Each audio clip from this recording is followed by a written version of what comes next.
Welcome back to Daybreak. It's we're now nearing the tail end of the show. It's 7:37. We want to take a look at the politics of the country. And of course, over the weekend, we saw some politicians claiming that their security detail had been withdrawn after attending a rally in Nakuru. Among them were Governor of Kiambu, Ferdinand Waititu, Member of Parliament for Kikuyu, Kimani Ichung'wah, Susan Kihika, Senator of Nakuru.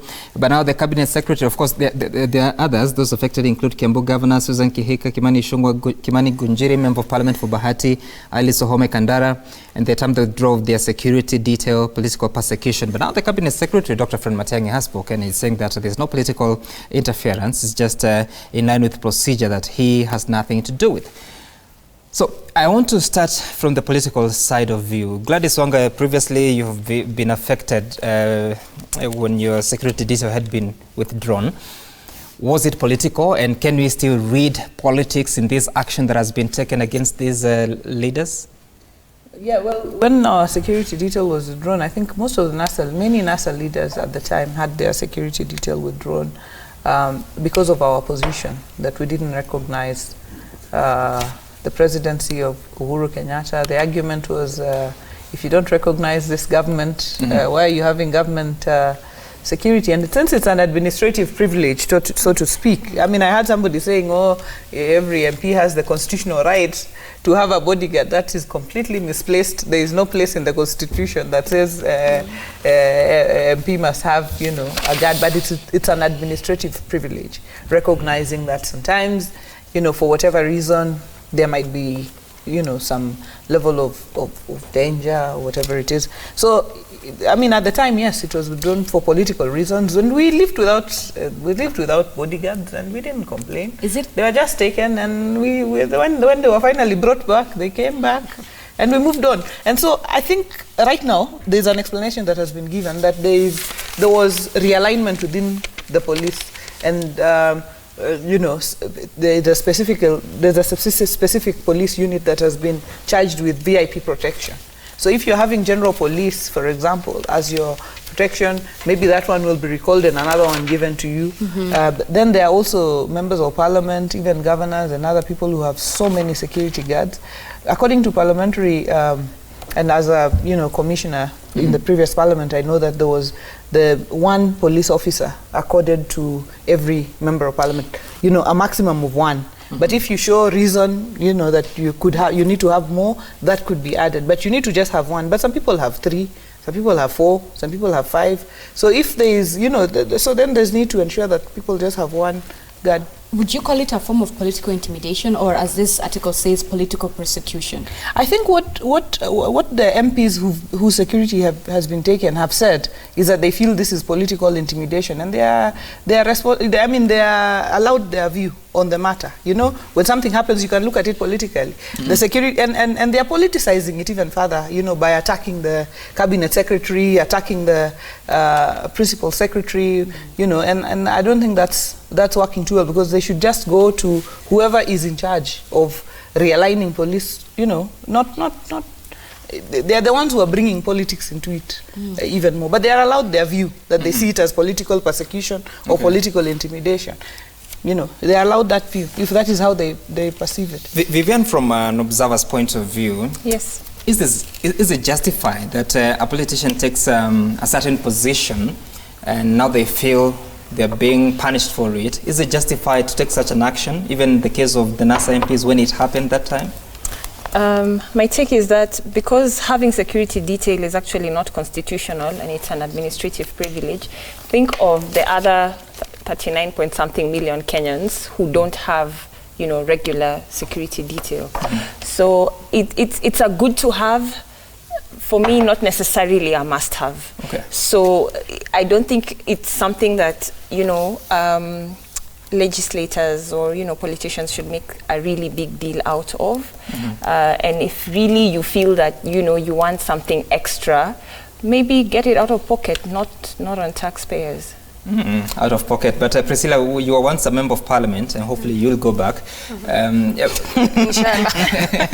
Is it a necessity? Sometimes it is, but my own feel with these things, you know, politics in Kenya has a way of resolving themselves.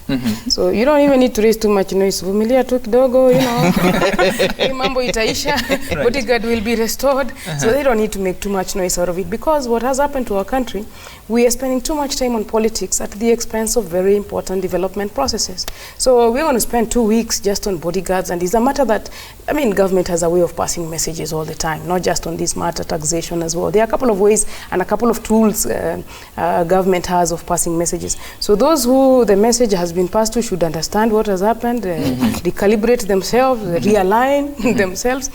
But in the meantime, the rest of us, let's spend time on things that matter. I'm with the president on this message that let's have less politicking and more concentration on development, at least for the next 2 or 3 years, so that the country can move forward. So even for the media, let's not spend a lot of time on some of these. I mean, many of these people can afford security of their own. They can, if they don't get the political one, they can afford theirs. The rest of us, if you are a governor, tell us what are you doing with county funds? What are you doing with the development processes? What is happening with our education system, like the discussion that we had? Right. But much less of our Kenyan politics has had a way of stabilizing just along the way. And then things change. The other time it was Kina Gladys being denied bodyguards. Now it is other people being denied. So wewe vumilia time yako ikifika, after a few days hii mata itaisha, maisha itaendelea. You take it so lightly, which is all right. But Mheshimiwa Elachi, you had made a comment earlier on. Please elaborate on what you meant with that.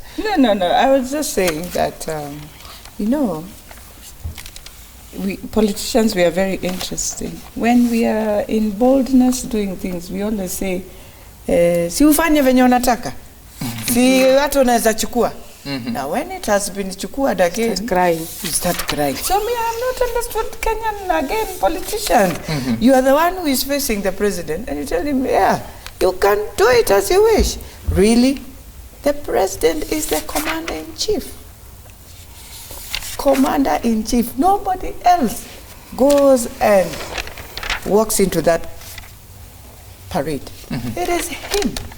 Now when you keep on abusing my president, you tell him this, so he will say, oh, so then why am I even giving you this privilege? It seems you don't need it. You've just told me on the face, do what you want, we don't need it, we'll do it. Now he has just ordered, he didn't even order the CS, he ordered the police commandants, because they are the ones who deal with it. He said, these people feel they don't need this privilege. So, and because we know we are less of this privilege and Kenyans need services, just remove it from them so that they continue the way they want. So again, now you have decided it is affecting you. Okay. It can't affect you. You just told them it doesn't matter. Let's hear what Kenyans have to say. We have a caller, Kiprono, you're calling in from Nairobi. Good morning. What's your contribution to the conversation we're having? Well, unfortunately, we lost him. But Mheshimiwa Elachi, when they say that they are being punished for their support for the deputy president, is there any truth in that? You know, that is one thing today I just want to talk to Jubilee, because you keep on telling people we are Jubilee. I saw in Nakuru, we said we are Jubilee, we are one. With our own mouths, we said we are Jubilee, we are one. There is no wrangles. There is no this. So if the president has decided he is Jubilee, he is the head of Jubilee. We woke up and voted for the presidency, my president and my deputy president. And now I need to really request Jubilee as a party, those who are in government, that really if we are fair to the president, we woke up and voted for him. Can we for once just listen to one of his pleads, that look, where the country is at the moment, we need to sort out our mess and ensure the country comes back to track. Today Kenyans are saying we wish we can just go back to 2013 when we started with where Kibaki left us. Why? Now if my team that is feeling we are supporting the deputy and we cannot support the presidency, and we are really in high gear, that really, without sorting out this thing president is telling us, 2022 we can come and as Jubilee and start a campaign calling another person in Jubilee or my deputy president in Jubilee wants to take over the country. Will right. that really work for us? So for me, can we respect the president, number one? Can we heed to his call that development and bringing back the economy of our country, fighting corruption, bringing unity in this country is paramount than any other thing. Okay. Yeah, and I think there's people who are saying that... No, there's a caller first, Ladep from Turkana. Ladep, good morning. What's your comment from Turkana? Yes. Please go ahead. I'm Honorable Nakara, MP for Turkana Central. Right. First of all, security for members of parliament is not a favor from CS. It's our right because we deserve it. Whether you agree with the government, whether you are the opposition, the security of the member of parliament is a privilege that's given by the constitution. So when the CS withdraws the security from the MPs, what happens when the MPs get injured or get killed or get in other dangerous situation? What will happen? Who will be responsible?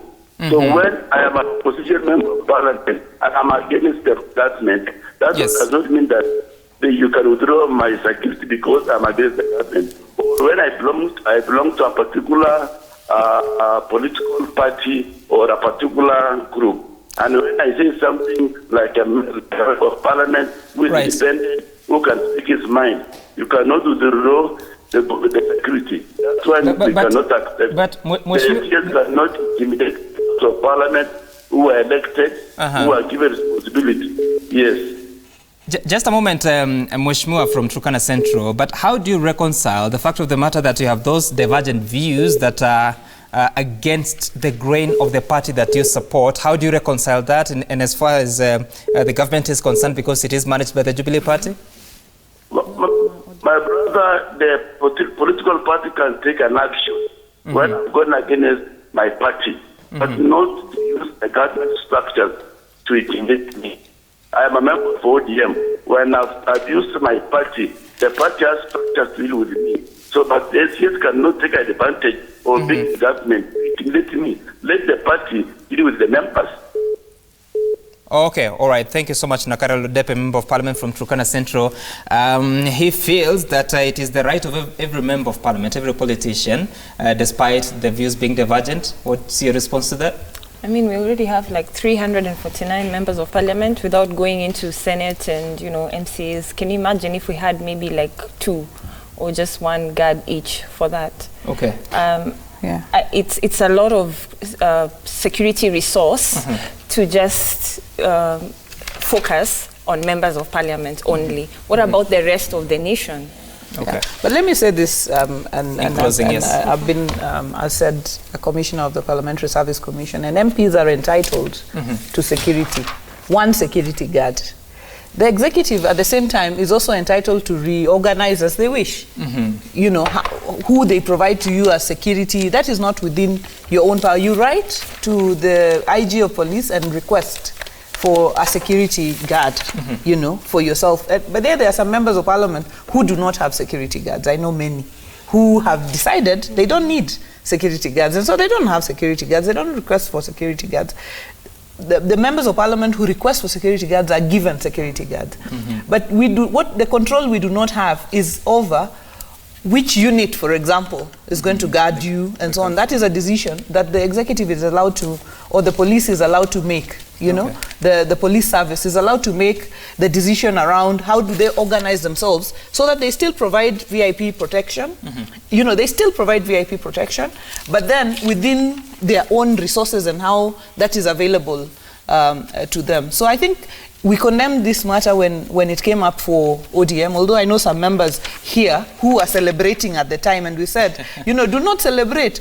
Even these arrests on Friday, we said, do not celebrate arrests. I remember myself speaking on the floor of Parliament and said, when you make law, make it knowing that it could be in the hands of your own worst enemy. Make it, with your worst enemy in mind, having this law in his hand. So it cannot be said that when it was for ODM, it was fine, and when it is for Jubilee, it's not so fine. fine. But if the police have given the explanation, I remember the spokesperson of the police said immediately that what we are doing is reorganizing our police. Wacha hao wakae, let them remain calm.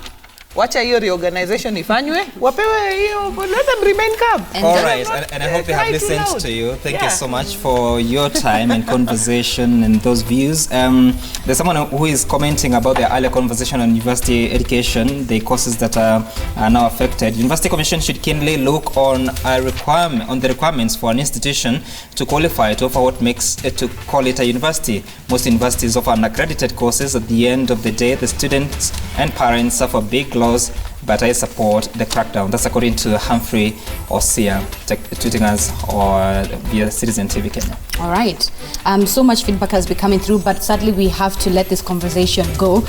Just a recap and just to thank all our ladies for coming this morning. Vivian Tash is a governance commentator. We had Homa Bay County Women Rep, Honorable Gladys Wanga, Honorable Priscilla Nyokabi, the former Nyeri Women Rep, as well as a commissioner, the National Gender and Equality Commission, and the Speaker of Nairobi National County Assembly, that is Beatrice Elachi. Ladies, thank you so much for your time. When we come back from this short commercial break, it's the other conversation that we promised. Two of them actually. One, Miss World Africa 2019 jetted from Uganda yesterday, and she will be here with us in studio.